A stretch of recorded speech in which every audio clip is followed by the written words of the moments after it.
Hello दोस्तों। तो पिछले लेक्चर्स में अभी तक हम लोगों ने जाना है टाइप्स ऑफ मैट्रिक्स के बारे में।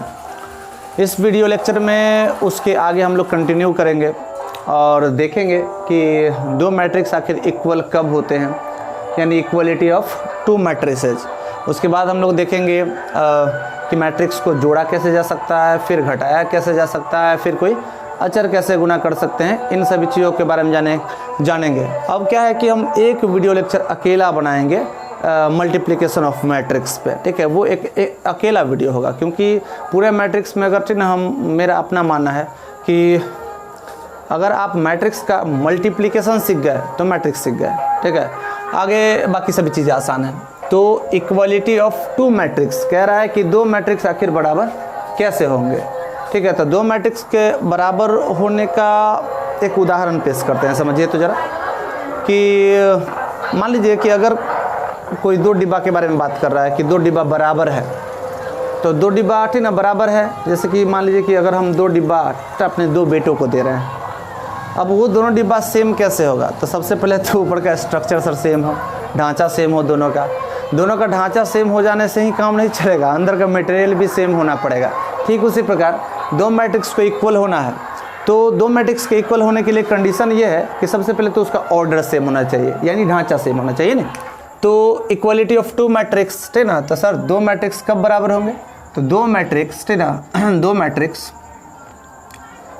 मैट्रिक्स आप एक का नाम ले लेते हैं ए और दूसरा का नाम ले लेते हैं बी, ठीक है। दो मैट्रिक्स ए, ठीक ना, एंड बी। हम यहाँ हिंदी में लिख रहे थे, यहाँ पर इंग्लिश घुसा दिए, ठीक ना। अगर कोई तकलीफ़ है तो हम इसको हटा देते हैं, ठीक है। क्या? ए एंड बी, दो मैट्रिक्स ए और बी इक्वल मैट्रिक्स, ठीक ना, कहलाते हैं। इक्वल मैट्रिक्स कहलाते हैं।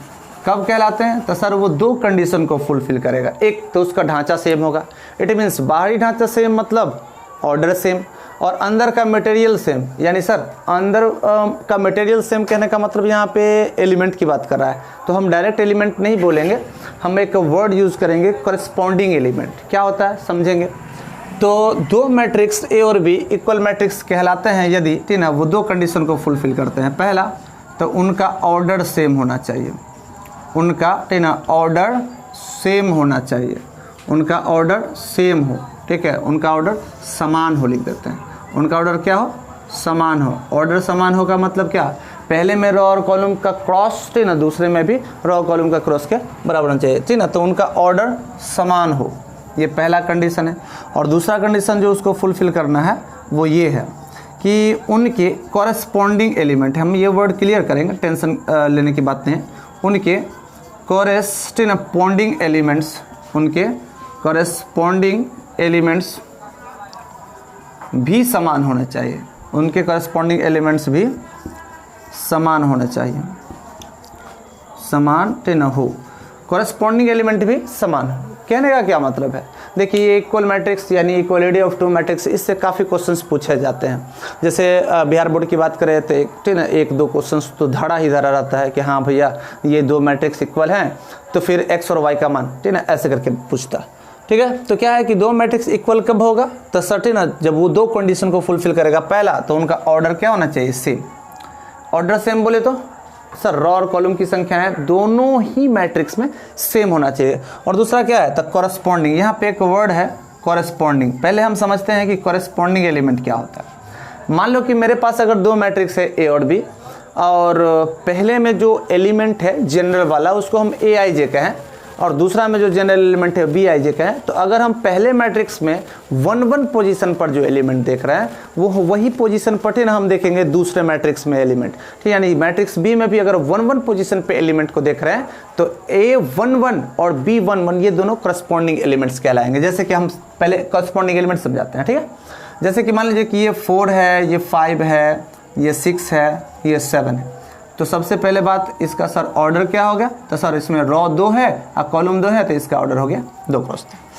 अब हम यहाँ पे बात कर रहे हैं कि एक ले लिए, ठीक ना, एक और हम मैट्रिक्स डिजाइन कर रहे हैं 2 क्रॉस 2 ऑर्डर का ही, ठीक ना, जिसके फर्स्ट रो में है 6 7 और सेकेंड ऑर्डर में है 8 में, मतलब सेकेंड ऑर्डर नहीं सेकेंड रो में इस मैट्रिक्स का अगर ऑर्डर लिखने के बारे में बात करें तो फिर सर्टेन है, 2 रो है 2 कॉलम है तो 2 क्रॉस 2। ये दोनों मैट्रिक्स का ऑर्डर तो बिल्कुल सेम है कि इसमें रो और कॉलम की संख्याएं बिल्कुल समान है, रो और कॉलम की संख्याएं समान है। हम देख रहे हैं करस्पॉन्डिंग एलिमेंट की बात, तो सर्टेन है ये क्या है, तो 1 पोजीशन पर एलिमेंट है पहला मैट्रिक्स में, और दूसरा मैट्रिक्स में भी अगर 1 पोजीशन पर अगर हम एलिमेंट को देख रहे हैं तो ये दोनों एलिमेंट कहलाएंगे कॉरेस्पॉन्डिंग एलिमेंट। क्या कहलाएंगे? Corresponding element, corresponding element. ठीक है, तो ये कॉरेस्पॉन्डिंग एलिमेंट है। उसके बाद हम इसके बारे में बात करें तो ये इसका कॉरेस्पॉन्डिंग एलिमेंट है, ये इसका कॉरेस्पॉन्डिंग एलिमेंट है, ये इसका कॉरेस्पॉन्डिंग एलिमेंट है। तो कॉरेस्पॉन्डिंग एलिमेंट क्या होता है, आई थिंक सबको समझ में आ गया होगा। तो यहाँ पर वही चर्चा कर रहा है कि उनके कॉरेस्पॉन्डिंग एलिमेंट्स तो समान होने चाहिए। दो मैट्रिक्स इक्वल कब होंगे, तो सर जब उनका ऑर्डर समान हो और उनका कॉरेस्पॉन्डिंग एलिमेंट भी समान हो, तो वो दोनों कहलाएंगे इक्वल मैट्रिक्स। अब इसमें कभी भी मैट्रिक्स को इक्वल दिखाने के लिए नहीं कहता है, ठीक ना। तो अब मान लीजिए कि 2 मैट्रिक्स है, जैसे कि समझिए, दिखा भी देते हैं, समझ भी लीजिए। 2 लिखा हुआ है, 3 लिखा हुआ है, 4 लिखा हुआ है, 5 लिखा हुआ है, यानी फर्स्ट रो में जो एलिमेंट है 2 3 है और सेकंड रो में जो एलिमेंट है 4 5 है। मान लो कि ये हमारा कोई मैट्रिक्स है, अच्छी बात है, ये हमारा कोई मैट्रिक्स है। और दूसरा मैट्रिक्स हम यहाँ पर ले लेते हैं 6 7 8 9 से, यानी पहला रो में जो एलिमेंट है 6 7 है, दूसरा रो में जो एलिमेंट है 8 9। अब इसके ऑर्डर्स तो बिल्कुल सेम है, इनके ऑर्डर्स भी 2 क्रॉस 2 है, इनके ऑर्डर्स भी 2 क्रॉस 2 है। फिर भी ये दोनों मैट्रिक्स इक्वल हो गए क्या, कह सकते हैं? तो नहीं कह सकते हैं। ढांचा सेम हुआ है, इंटरनल एलिमेंट सेम नहीं हुआ है। तो हम क्या करें, या तो सर ये 2 जो लिखा हुआ है 1 पोजीशन पर, हम यहाँ मिटा कर और 2 लिख दें, ठीक है। तो यानी मैं कॉरेस्पॉन्डिंग एलिमेंट्स को सेम करने की कोशिश कर रहा हूँ। तो क्या एक ही कॉरेस्पॉन्डिंग एलिमेंट को सेम कर दिया तो हमारा काम हो गया, दोनों मैट्रिक्स इक्वल हो गए? तो नहीं सर, कॉरेस्पॉन्डिंग एलिमेंट्स इक्वल होने चाहिए, समान होने चाहिए। यानी यहाँ पे 3 है तो सर या तो आप इसको मिटाकर 7 कर दीजिए, या सर आप इसको मिटाकर क्या कर दीजिए 3। नहीं तो देखिए जरा, है ना, लग रहा है कि लाहे लाहे बराबर हो रहा है, धीमे धीमे बराबर हो रहा है। तो ये 4 है तो इसको मिटाकर हम 4 लिख दिए, और ये 5 है तो इसको मिटाकर 5 हो। अब ध्यान से देखिए तो दोनों मैट्रिक्स क्या हो गए, इक्वल, अब सेम हो गए। नहीं तो सर ऑर्डर खाली सेम होने से नहीं होगा, इसके कॉरेस्पॉन्डिंग एलिमेंट्स भी सेम होने चाहिए, तब जाके 2 मैट्रिक्स इक्वल होगा। तो आशा करते हैं कि 2 मैट्रिक्स इक्वल कब होगा आप समझ गए होंगे। और इस पर ना जो बेसिक क्वेश्चंस पूछे जाते हैं हम लोग उसको भी देख लेते हैं, ठीक है, कि आखिर 2 मैट्रिक्स को इक्वल करके कैसे क्वेश्चंस पूछे जाते हैं। तो 2 मैट्रिक्स को इक्वल करके इसमें तुमको वेरिएबल्स के मान निकालने के बारे में पूछा जाता है क्वेश्चंस, जैसे एग्जांपल, ठीक है। तो इसमें तुमको कह देगा कि ये दोनों मैट्रिक्स बराबर है, तो आपको आगे सोचने की आवश्यकता नहीं है। 2 मैट्रिक्स बराबर है, 2 मैट्रिक्स कह देता है कि 2 मैट्रिक्स बराबर है, तो फिर इन ऑर्डर सेम होगा, हमको सोचना ही नहीं है सर उसके कॉरेस्पॉन्डिंग एलिमेंट सेम करना है। जैसे एग्जांपल्स में कहता है कि यदि कि x + y, ये ना फर्स्ट रो का एलिमेंट है, यहाँ पे 6 लिखा हुआ है और यहाँ पे 7 लिखा है, यहाँ पे लिखा है x - y। अब क्या है कि एक मैट्रिक्स है, यहाँ पर देख लीजिए, जो 2 क्रॉस 2 ऑर्डर का है, 2 रो है इसमें, 2 कॉलम। तो कहता है कि यदि ये वाला मैट्रिक्स नहीं बराबर है, ये वाला मैट्रिक्स बराबर है, मैंने कह दिया पहले, अब हमको आगे सोचने की आवश्यकता ही नहीं है।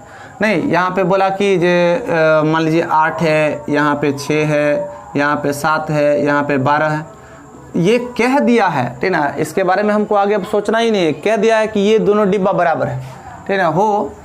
तो आपको मान लीजिए कि x + y का होल स्क्वायर निकालना है, ठीक है। x + y का होल स्क्वायर क्या होगा, अब आप ही सोच के देखिए कि x + y का होल स्क्वायर कब निकाल पाएंगे हम। x + y का होल स्क्वायर तब निकाल पाएंगे जब हम लोग सबसे पहले x का मान निकाल ले और y का मान निकाल ले, तो फिर दोनों को ऐड करके हम होल स्क्वायर करके देखेंगे।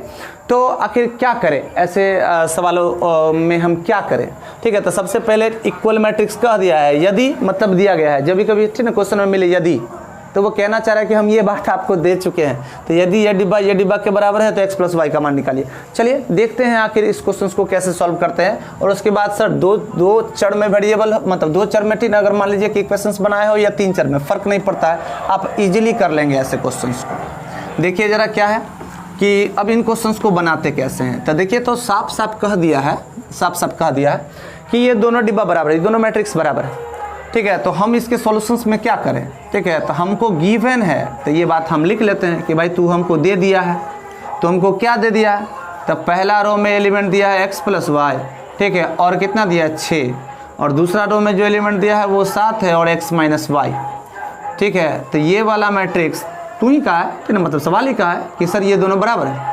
यानी कहने का मतलब ये वाला मैट्रिक्स, ठीक है ना, यहाँ पे 8 लिखा हुआ है, 6 लिखा हुआ है, यहाँ 7 लिखा हुआ है, यहाँ 12 लिखा हुआ है। मैंने इसको थोड़ा सा समेट कर लिखा है क्योंकि हो सकता है उधर आपको ना दिखे इसलिए।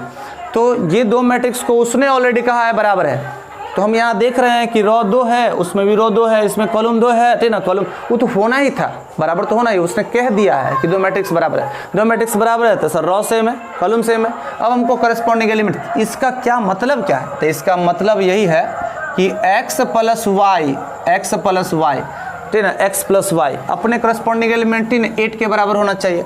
तब मान लो कि ये हमारा 8 के बराबर है, this is my equation number first.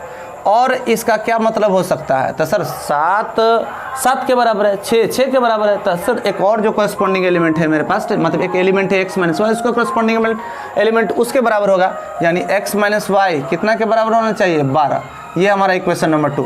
और ऐसा आप 10वां अगर पढ़ के आए होंगे मजाक कर रहे हैं, ठीक है ना, आप सब पढ़ के आएंगे। तो सर दो इक्वेशन यहाँ पे दे रखा है। अब ठीक ना 10th में आप बहुत सारा ठीक ना मेथड पढ़े थे, अगर मान लीजिए कि 2 चर वाले रैखिक समीकरण हैं तो उनको सॉल्व करने का। तो अगर हम सबसे सिंपल भाषा में बात करें तो ये देखो, तो ठीक ना क्या है कि यहाँ पर y पॉजिटिव है, y निगेटिव है। हम देख रहे हैं कि अगर हम इक्वेशन नंबर फर्स्ट को और इक्वेशन नंबर सेकेंड को ऐड कर दें, तो ऐड करें तो क्या होगा, इक्वेशंस कैसे ऐड किए जाते हैं, लेफ्ट में, राइट में। अगर x plus Y is equal to 8 है, ठीक है, और x minus Y is equal to 12 है, इसको सर हमको ऐड करना है। तो ऐड करना है बोले तो y कैंसिल आउट हो जाएगा, x कितना, तो 2x के बराबर, अब 12 8 23 होगा 20। बोले उससे फर्क नहीं, नेता बनो, बोलो कुछ करो कुछ, ठीक है। अब देखिए इसको मिटा देते हैं। अब क्या है कि इतना के बाद हम ये निष्कर्ष पे पहुंच गए, कि 2 को x का मान है 20, इसीलिए x का मान तो भैया 10 ही होना चाहिए।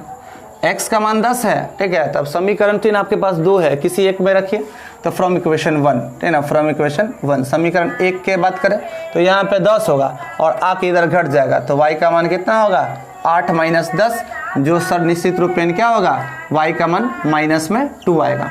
नाउ हमको क्या कैलकुलेट करना था, तो x प्लस वाई का होल स्क्वायर, इसका मतलब x का मान 10 है, y का मान माइनस 2 है, इसका ठीक ना सर हमको होल स्क्वायर निकालना है, यानी सर 88 64, ये हमारा फाइनल आंसर होगा। आशा करते हैं इस प्रकार के सभी क्वेश्चंस को आप सॉल्व कर पाएंगे, ठीक है। मिलते हैं अगले वीडियो में, तब तक के लिए इतना ही, टाटा।